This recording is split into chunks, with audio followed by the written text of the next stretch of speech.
NDTV world summit में उपस्थित सभी महानुभावों का मैं अभिनंदन करता हूं। इस समिट में आप लोग अनेक विषयों पर चर्चा करने जा रहे हैं। अलग अलग सेक्टर से जुड़े ग्लोबल लीडर्स भी अपनी बात रखेंगे। साथियों, हम बीते 4-5 साल के कालखंड को देखें तो ज्यादातर चर्चाओं में एक बात कॉमन रही है और वो बात है चिंता, भविष्य को लेकर चिंता। कोरोना के समय चिंता रही कि ग्लोबल पैंडेमिक से कैसे निपटें। कोविड बढ़ा तो दुनिया भर की इकोनॉमी को लेकर चिंता होने लगी। कोरोना ने महंगाई पर चिंता बढ़ाई, बेरोजगारी पर चिंता बढ़ाई, क्लाइमेट चेंज को लेकर चिंता तो थी ही, फिर जो युद्ध शुरू हुए उनकी वजह से चर्चाओं में चिंता और बढ़ गई।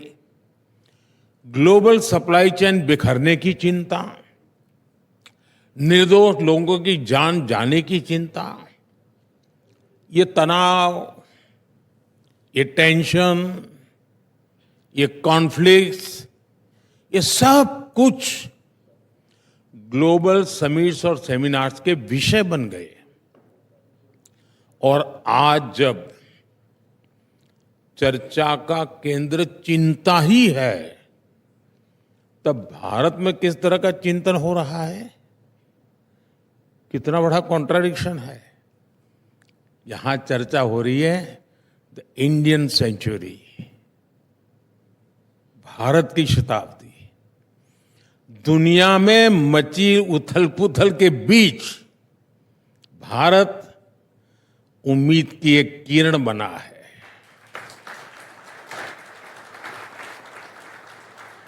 जब दुनिया चिंता में डूबी है, तब भारत आशा का संचार कर रहा है। और ऐसा नहीं कि ग्लोबल सिचुएशन से हमें फर्क नहीं पड़ता, हमें फर्क पड़ता है। चुनौतियां भारत के सामने भी है, लेकिन एक सेंस ऑफ पॉजिटिविटी यहां है जिसको हम सभी फील कर रहे हैं। और इसलिए द इंडियन सेंचुरी की बात हो रही है। साथियों, आज भारत हर सेक्टर में, हर क्षेत्र में जिस तेजी से काम कर रहा है वो अभूतपूर्व है। भारत की स्पीड, भारत की स्केल अनप्रेसिडेंटेड है। अभी हमारी सरकार के 3rd टर्म के करीब 125 डेज पूरे हुए हैं। मैं आपके साथ 125 डेज का अनुभव शेयर करूंगा। 125 डेज में गरीबों के लिए 3 करोड़ नए पक्के घरों को मंजूरी मिली है। 125 डेज में हमने 9 लाख करोड़ रुपए के इंफ्रास्ट्रक्चर प्रोजेक्ट पर काम शुरू किया है। 125 डेज में हमने 15 नई वंदे भारत ट्रेनें चलाई हैं। 8 नए एयरपोर्ट पे के काम शुभारंभ हुए हैं। इन्हीं 125 डेज में हमने युवाओं के लिए 2 लाख करोड़ रुपए का पैकेज दिया है। हमने किसानों के बैंक खातों में 21,000 करोड़ रुपए सीधे ट्रांसफर किए हैं। हमने 70 साल से अधिक के बुजुर्गों के लिए 5 लाख रुपए तक के मुफ्त इलाज की व्यवस्था की है। आप भारत में हो रहे काम का दायरा देखिए। 125 डेज में 5 लाख घरों में रूफटॉप सोलर प्लांट लगाए गए हैं। एक पेड़ मां के नाम अभियान के तहत 90 करोड़ से अधिक पेड़ लगाए गए हैं। इतना ही नहीं, 125 डेज में हमने 12 नए इंडस्ट्रियल नोड्स को मंजूरी दी है।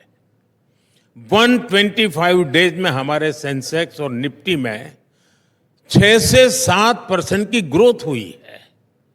हमारा फॉरेक्स $650 बिलियन से बढ़कर $700 बिलियन के पार कर चुका है। भारत की उपलब्धियों की लिस्ट बहुत लंबी है और मैं सिर्फ 125 डेज की ही बात कर रहा हूं।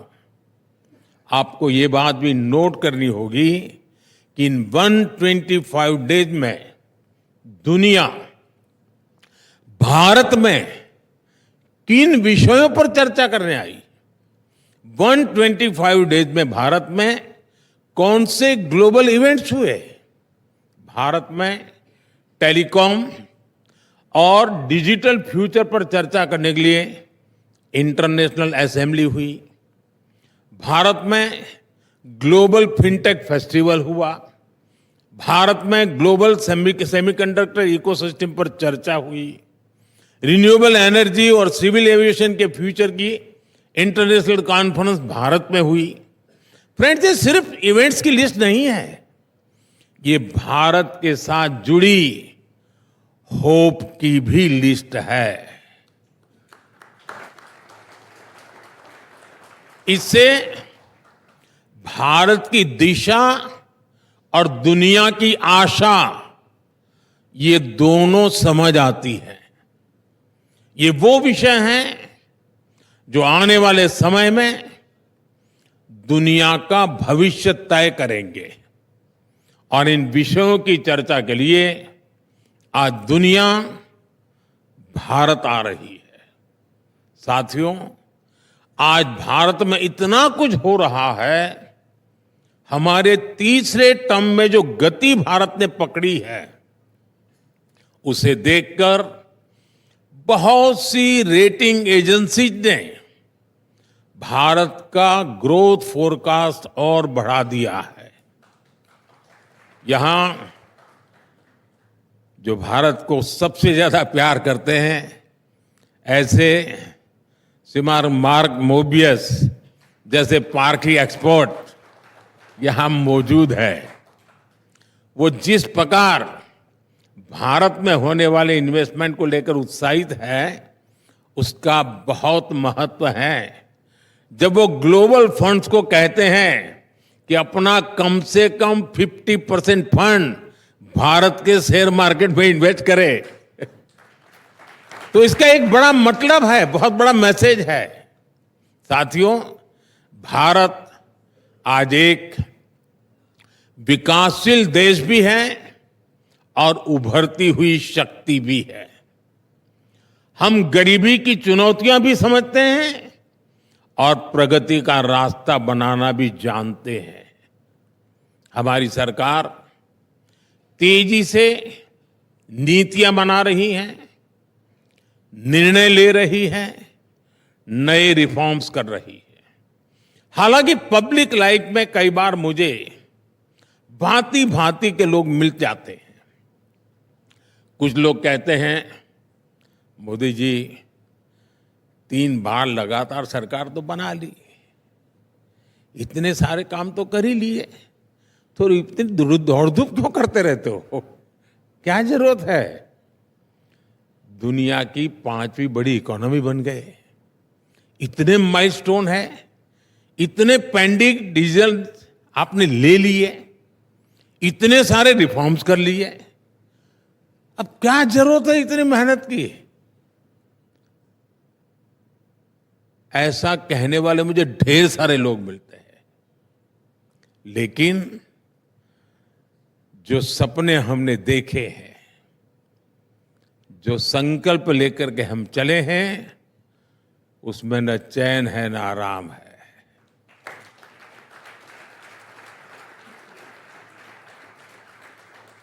पिछले 10 साल में 25 करोड़ लोग गरीबी से बाहर निकले हैं। क्या इतना ही काफी है? नहीं है क्या? पिछले 10 सालों में करीब 12 करोड़ शौचालय बने हैं, 16 करोड़ लोगों को गैस कनेक्शन मिले हैं। क्या इतना ही काफी नहीं है? पिछले 10 साल में भारत में 350 से ज्यादा मेडिकल कॉलेज बने हैं, 15 से ज्यादा एम्स बने हैं। क्या इतना ही काफी नहीं है? पिछले 10 साल में भारत में 1.5 लाख से ज्यादा नए स्टार्टअप बने हैं। 8 करोड़ युवाओं ने मुद्रा लोन लेकर पहली बार अपना कुछ काम शुरू किया है। और सवाल तब हो गया, क्या इतना कम नहीं है? मेरा जवाब है नहीं, इतना पूरा नहीं है। आज भारत दुनिया के सबसे युवा देशों में से एक है। इस युवा देश का पोटेंशियल हमें आसमान की ऊंचाई पर पहुंचा सकता है, और इसके लिए हमें अभी बहुत कुछ करना है, बहुत तेजी से करना है। साथियों, आज भारत की सोच और अप्रोच में जो बदलाव आया है उसे आप भी जरूर नोटिस कर रहे होंगे। आमतौर पर परंपरा रही है और स्वाभाविक भी है, उसको गलत मैं नहीं मानता हूं। हर सरकार पिछली सरकारों के काम से तुलना करती है, और वो एक मानदंड होता है कि भाई पहले क्या था, अब क्या हुआ, पहले कितना था, अब कितना हुआ, और इससे संतोष भी मान लेती है कि चलो पिछली सरकार से हमने बेहतर किया। ज्यादा से ज्यादा पिछले 10-15 साल से तुलना करनी होती है कि तब और अब में क्या अंतर आया, इसको ही अपनी उपलब्धि मान लेती है। हम भी कभी इस रास्ते पर चलते थे, बहुत स्वाभाविक था, लेकिन अब हमें वो रास्ता भी रास नहीं आ रहा है। अब हम बीते हुए कल और आज की तुलना करके आराम फरमाने वाले लोग नहीं है। अब सफलता का मापदंड सिर्फ ये नहीं है कि हमने क्या पाया, अब हमारा आगे का लक्ष्य है हमें कहां पहुंचना है। हम उस ओर देख रहे हैं। अब कहां तक पहुंचे, कितना बाकी है, कब तक पहुंचेंगे, यानी एक नया अप्रोच लेकर के मैं पूरी सरकारी मशीनरी के साथ काम ले रहा हूं। अब भारत फॉरवर्ड लुकिंग सोच के साथ आगे बढ़ रहा है। 2047 तक विकसित भारत का संकल्प भी इसी सोच को दिखाता है। अब हम देखते हैं कि विकसित भारत का जो हमारा संकल्प है उसकी सिद्धि के लिए हम यहां कहां तक पहुंचे हैं, हमें और कितना करना है, हमें किस स्पीड और स्केल का परिश्रम करना है। और ऐसा नहीं है कि ये सरकार ने तय कर दिया और टारगेट सेट हो गया। विकसित भारत के संकल्प से आज भारत के 140 करोड़ लोग जुड़ गए हैं, वो खुद इसे ड्राइव कर रहे हैं। ये जन भागीदारी का अभियान ही नहीं, बल्कि भारत के आत्मविश्वास का आंदोलन भी बन चुका है। आपको हैरानी होगी, जब सरकार ने विकसित भारत के विजन डॉक्यूमेंट पर काम करना शुरू किया तो लाखों लोगों ने अपने सुझाव भेजे। स्कूल, कॉलेज, यूनिवर्सिटीज में डिबेट्स हुए, डिस्कशंस हुए, सरकारी और सामाजिक संगठनों ने डिबेट्स किए। जनता से जो सुझाव मिले उनके आधार पर भारत ने अगले 25 साल के लक्ष्य तय किए। विकसित भारत पर डिस्कशंस आज हमारी कॉन्सेंस का, हमारे चैतन्य का हिस्सा बन चुका है। मैं समझता हूं ये जनशक्ति से राष्ट्र शक्ति के निर्माण का सबसे बड़ा उदाहरण है। साथियों, आज भारत के पास एक और एडवांटेज है जो इस सदी को भारत की सदी बनाने के लिए बहुत महत्वपूर्ण है। आप सब जानते हैं कि ये एआई का दौर है। दुनिया का वर्तमान और भविष्य एआई से जुड़ा हुआ है, लेकिन भारत के पास डबल एआई पावर की एडवांटेज है। और आपके मन में सवाल होगा कि दुनिया पास एक ही एआई है, ये मोदी के पास डबल एआई कहां से आ गई? दुनिया की नजरों में एक ही एआई है, वो है आर्टिफिशियल इंटेलिजेंस। लेकिन हमारे पास वो तो है ही, दूसरी एआई है एस्पिरेशनल इंडिया।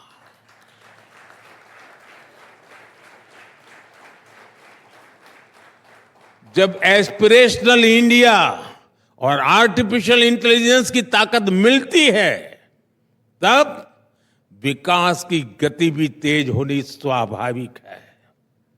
साथियों, हमारे लिए एआई सिर्फ एक टेक्नोलॉजी नहीं है, बल्कि भारत के युवाओं के लिए अवसरों का एक नया द्वार है। इसी साल भारत ने इंडिया एआई मिशन शुरू किया है। हेल्थ केयर हो, एजुकेशन हो, स्टार्टअप्स हो, भारत हर सेक्टर में एआई का उपयोग बढ़ा रहा है। हम दुनिया को भी बेहतर एआई सॉल्यूशंस देने में जुटे हैं। क्वाड के स्तर पर भी भारत ने कई सारे इनिशिएटिव लिए हैं। भारत दूसरे एआई यानी एस्पिरेशनल इंडिया को लेकर भी उतना ही गंभीर है। भारत का मिडिल क्लास, भारत के सामान्य जन, उनकी ईज ऑफ लिविंग, उनकी क्वालिटी ऑफ लाइफ, भारत के छोटे उद्यमी, एमएसएमईज, भारत के युवा, भारत की महिलाएं, हम सबके एस्पिरेशंस को ध्यान में रखते हुए नीतियां बना रहे हैं, निर्णय ले रहे हैं। साथियों, एस्पिरेशनल इंडिया का एक उदाहरण भारत में कनेक्टिविटी को लेकर हो रहा शानदार काम है। हमने फास्ट फिजिकल कनेक्टिविटी और इंक्लूसिव कनेक्टिविटी पर बहुत फोकस किया है। ये डेवलपमेंट की एस्पिरेशन रखने वाले समाज के लिए बहुत जरूरी होता है। भारत के लिए तो ये और अधिक जरूरी है। इतना बड़ा देश, इतनी डाइवर्स ज्योग्राफी, भारत के पोटेंशियल को सही मायने में रियलाइज करने के लिए तेजी से कनेक्ट करना आवश्यक था। इसलिए हमने एयर ट्रैवल पर भी विशेष फोकस किया। मुझे याद है कि जब मैंने पहली बार कहा कि मैं हवाई चप्पल पहनने वालों को हवाई यात्रा कराना चाहता हूं, तो एक स्वाभाविक सा रिएक्शन था कि ये भारत में कैसे संभव है। लेकिन हम आगे बढ़े और उड़ान योजना शुरू हुई। आज उड़ान को 8 साल पूरे हो चुके हैं। उड़ान के तहत हमने 2 पिलर्स पर काम किया। एक टियर 2, टियर 3 शहरों में एयरपोर्ट्स का नया नेटवर्क बनाया और दूसरा एयर ट्रैवल को अफोर्डेबल बनाया, सबकी पहुंच में लाई। उड़ान योजना के तहत करीब 3 लाख फ्लाइट्स उड़ान भर चुकी हैं। इनमें 1.5 करोड़ आम नागरिक सफर कर चुके हैं। आज 600 से अधिक रूट्स उड़ान के तहत और इनमें से ज्यादातर छोटे शहरों को कनेक्ट करते हैं। 2014 में देश में 70 के आसपास एयरपोर्ट थे। आज देश में एयरपोर्ट की संख्या 150 को पार कर गई है। उड़ान योजना ने दिखाया है कि कैसे समाज की एस्पिरेशन विकास को गति देती है। साथियों, मैं आपको युवाओं से जुड़े कुछ उदाहरण देता हूं। हम भारत के युवाओं को एक ऐसी फोर्स बनाने में जुटे हैं जो पूरी दुनिया की ग्रोथ को ड्राइव कर सके, और इसलिए education, skill development, research, employment पर हमारा बहुत ज्यादा जोर है। पिछले 10 साल में इन क्षेत्रों में जो काम हमने किए हैं उसके नतीजे मिलने लगे हैं। अभी कुछ दिन पहले ही टाइम्स हायर एजुकेशन रैंकिंग आई है। भारत दुनिया का वो देश है जहां रिसर्च क्वालिटी के मामले में सबसे अधिक सुधार हुआ है। बीते 8-9 सालों में भारत की यूनिवर्सिटीज का पार्टिसिपेशन 30 से बढ़कर 100 से अधिक हो चुका है। क्यूएस वर्ल्ड यूनिवर्सिटी रैंकिंग में भी भारत की प्रेजेंस 10 साल में 300% से अधिक बढ़ी है।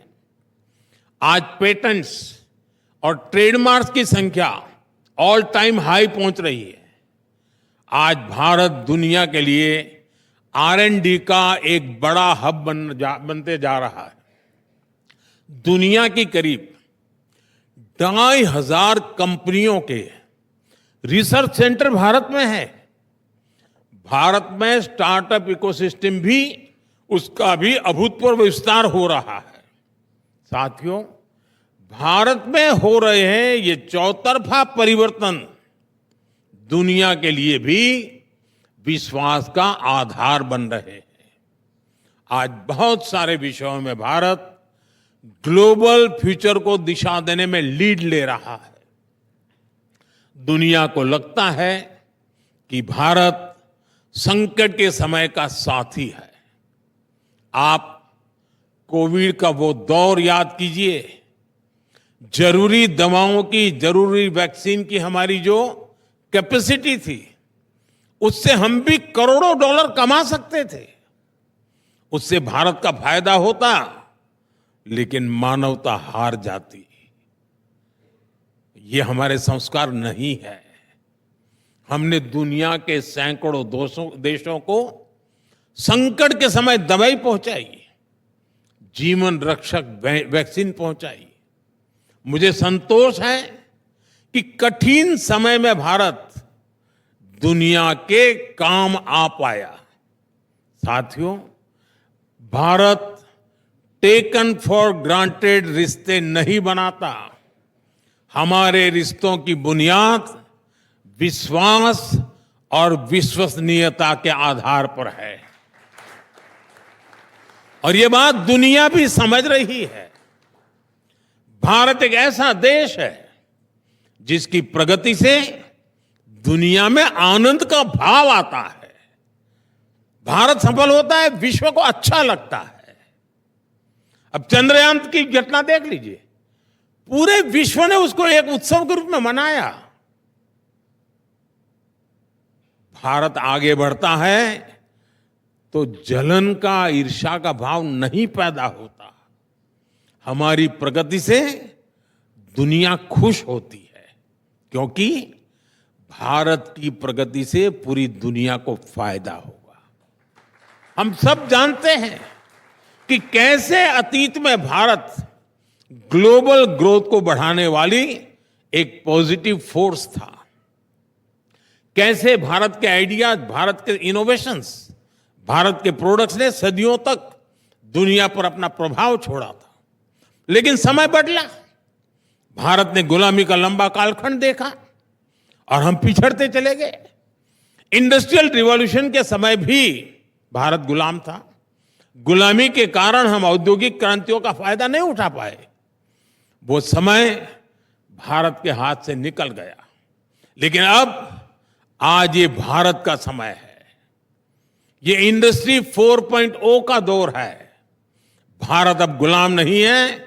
हमें आजाद हुए 75 साल हो गए हैं, और इसलिए अब हम कमर कसकर तैयार है। फ्रेंड्स, इंडस्ट्री 4.0 के लिए जो स्किल सेट चाहिए, जो इंफ्रास्ट्रक्चर चाहिए, उस पर भारत बहुत तेजी से काम कर रहा है। बीते दशक के दौरान मुझे कितने ही ग्लोबल प्लेटफॉर्म से जुड़ने का अवसर मिला है। मैं दुनिया भर में G20 और G7 के सम्मेलनों का हिस्सा रहा हूं। 10 दिन पहले ही मैं आसियान समिट के लिए लाओस में था। आपको जानकर अच्छा लगेगा कि लगभग हर समिट में भारत के डिजिटल पब्लिक इंफ्रास्ट्रक्चर की बहुत अधिक चर्चा होती है। आज पूरी दुनिया की नजर भारत के डीपीआई पर है। यहां हमारे साथी भारत के प्रशंसक श्रीमान पॉल रोमर बैठे हैं। मुझे पहले भी उनसे काफी विचार विस्तार से चर्चा करने का मौका मिला है। मैंने उनसे बहुत चर्चाएं की हैं। मैं अमेरिका में भी इनसे मिला। हमारी चर्चाओं के दौरान पॉल ने भारत के डिजिटल इंफ्रास्ट्रक्चर की, आधार और डिजी लॉकर जैसे इनोवेशंस की बहुत तारीफ की है। बड़ी बड़ी समिट्स में इसी तरह लोगों को हैरानी होती है कि भारत ने इतना शानदार डीपीआई कैसे विकसित कर लिया। फ्रेंड्स, इंटरनेट के दौर में भारत के पास फर्स्ट मूवर का एडवांटेज नहीं था। जिन देशों के पास एडवांटेज था, वहां प्राइवेट प्लेटफॉर्म्स ने, प्राइवेट इनोवेशंस ने डिजिटल स्पेस को लीड किया। इससे निश्चित रूप से एक नई क्रांति दुनिया में आई, लेकिन उसके लाभ का दायरा सीमित ही था। जबकि भारत ने एक नया मॉडल दुनिया को दिया है। भारत ने टेक्नोलॉजी को डेमोक्रेटाइज करके डिजिटल पब्लिक इंफ्रास्ट्रक्चर का नया रास्ता दुनिया को दिखाया है। आज भारत में सरकार एक प्लेटफॉर्म बनाती है और उस पर लाखों नए इनोवेशंस होते हैं। हमारी जनधन, आधार और मोबाइल की जैम कनेक्टिविटी, सर्विसेज की फास्टर और लीकेज फ्री डिलीवरी का एक बेहतरीन सिस्टम बन गया है। आप हमारा यूपीआई देखिए, इस पर फिनटेक का एक नया विस्तार भारत में हुआ है।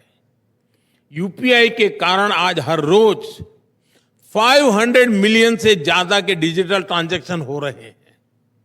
और इसको ड्राइव करने वाले कोई कॉरपोरेट्स नहीं है, बल्कि हमारे छोटे दुकानदार हैं, स्ट्रीट वेंडर्स हैं। हमारा पीएम गतिशक्ति प्लेटफॉर्म एक और उदाहरण है। पीएम गतिशक्ति को हमने इंफ्रास्ट्रक्चर प्रोजेक्ट्स के निर्माण में जो साइलोज आते थे, उसको दूर करने के लिए बनाया था। आज ये हमारे लॉजिस्टिक इकोसिस्टम को ट्रांसफॉर्म करने में मदद कर रहा है। ऐसे ही हमारा ओएनडीसी प्लेटफॉर्म है। ये ऑनलाइन रिटेल को ज्यादा डेमोक्रेटाइज, ज्यादा ट्रांसपेरेंट करने वाला इनोवेशन सिद्ध हो रहा है। भारत ने दिखाया है कि डिजिटल इनोवेशन और डेमोक्रेटिक वैल्यूज को एग्जिस्ट कर सकती है। भारत ने दिखाया है कि टेक्नोलॉजी इंक्लूजन, ट्रांसपेरेंसी और एम्पावरमेंट का टूल है, कंट्रोल और डिवीजन का नहीं। साथियों, 21वीं सदी का ये समय, ये मानव इतिहास का सबसे महत्वपूर्ण समय है। ऐसे में आज के युग की बड़ी जरूरतें हैं स्टेबिलिटी, सस्टेनेबिलिटी और सॉल्यूशंस। ये मानवता के बेहतर भविष्य के लिए सबसे जरूरी शर्तें हैं और भारत आज यही प्रयास कर रहा है। इसमें भारत की जनता का एक निष्ठ समर्थन है। 6 दशक में पहली बार देश के लोगों ने किसी सरकार को लगातार तीसरी बार अपना जनादेश दिया है। ये मैसेज स्टेबिलिटी का है, अभी हरियाणा में चुनाव हुए हैं। इन चुनावों में भी भारत की जनता ने स्टेबिलिटी के इस भाव को और मजबूती दी है। साथियों, क्लाइमेट चेंज का संकट आज पूरी मानवता का संकट बन गया है। इसमें भी भारत लीड लेने की कोशिश कर रहा है। ग्लोबल क्लाइमेट चेंज में हमारा कंट्रीब्यूशन न के बराबर है, फिर भी भारत में हमने ग्रीन ट्रांजिशन को अपनी ग्रोथ का फ्यूल बनाया है। आज सस्टेनेबिलिटी हमारी डेवलपमेंट प्लानिंग के कोर में है। आप हमारी पीएम सूर्यघर मुफ्त बिजली योजना को देख लें, खेतों में सोलर पंप लगाने की स्कीम को देख लें, हमारा ईवी रिवॉल्यूशन हो या इथेनॉल ब्लेंडिंग प्रोग्राम हो, बड़े बड़े विंड एनर्जी फार्म हो या एलईडी लाइट्स मूवमेंट हो, सोलर पावर्ड एयरपोर्ट्स हो या बायोगैस प्लांट्स पर फोकस हो। आप हमारा कोई भी प्रोग्राम, कोई भी स्कीम देख लीजिए, सभी में ग्रीन फ्यूचर को लेकर, ग्रीन जॉब्स को लेकर एक स्ट्रांग कमिटमेंट ही पाएंगे। साथियों, स्टेबिलिटी और सस्टेनेबिलिटी के साथ साथ भारत आज सॉल्यूशंस पर भी फोकस कर रहा है। बीते दशक में भारत ने ऐसे अनेक सॉल्यूशंस पर काम किया है जो ग्लोबल चैलेंजेस से निपटने के लिए जरूरी है। इंटरनेशनल सोलर अलायंस हो, कोalition फॉर डिजास्टर रेजिलिएंट इंफ्रास्ट्रक्चर हो, India middle east economic corridor हो, ग्लोबल बायोफ्यूल अलायंस हो, योग हो, आयुर्वेद हो, मिशन लाइफ हो, मिशन मिलेट्स हो, भारत की तरफ से लिए गए सभी इनिशिएटिव्स दुनिया की चुनौतियों के समाधान देने वाले हैं। साथियों, मुझे खुशी है कि भारत का बढ़ता सामर्थ्य दुनिया की बेहतरी को सुनिश्चित कर सक रहा है। भारत जितना आगे बढ़ेगा, दुनिया को उतना ही फायदा होगा। हमारा प्रयास होगा भारत की सेंचुरी सिर्फ भारत की नहीं, बल्कि पूरी मानवता की जीत की सेंचुरी बने। एक ऐसी सदी जो सभी के टैलेंट से आगे बढ़े, एक ऐसी सदी जो सभी के इनोवेशन से समृद्ध हो, एक ऐसी सदी जहां गरीबी ना हो, एक ऐसी सदी जहां सबके पास आगे बढ़ने के अवसर हो, एक ऐसी सदी जिसमें भारत के प्रयासों से दुनिया में स्थिरता आए और विश्व शांति बढ़े। इसी भाव के साथ मुझे यहां निमंत्रित करने के लिए, अवसर देने के लिए मैं एनडीटीवी का फिर से आभार व्यक्त करता हूं और ये समिट सफल हो, इसके लिए मेरी तरफ से आपको ढेर सारी शुभकामनाएं हैं। बहुत बहुत धन्यवाद।